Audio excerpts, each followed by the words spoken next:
Welcome back to another interesting tutorial about VLC Media Player tips and tricks. And in this video, I will show you on how to add text overlay or watermark text overlay to your video in VLC Media Player.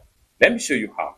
The very first thing you want to do is to open up the video with VLC Media Player. I'm going to right click on this particular video right here, and I'll go ahead and click on Open with VLC Media Player right here.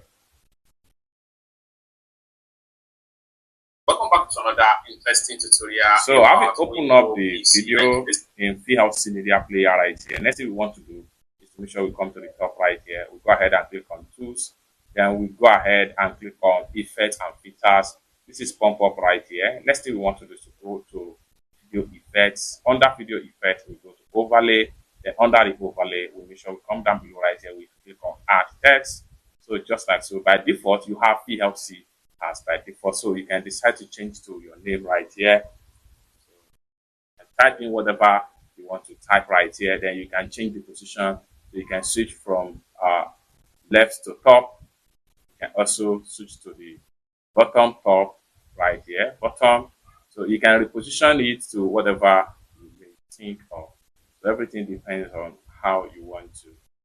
Return back to bottom. Then you can top left. So you can position it as the case may be. Everything depends on what exactly you really want to achieve as far as this particular feature is concerned in VLC Media Player. It's that simple. So we can go on and add more. So just like so, and it's going to be reflected in the overlay of your video. Once you are done, go ahead and click on Save right here.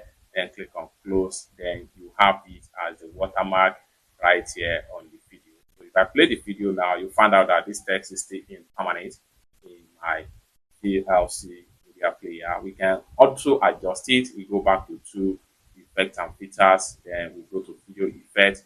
Then right here we can change the text right here, or better still, we can change to whatever text of our choice and click on Open and Close. It's that simple. So let's play the video. Protected safe file folder. It's that simple. For more tutorial about how best to use your VLC Media Player, consider to subscribe. Thank you so much for watching, and I hope to see you in my next video.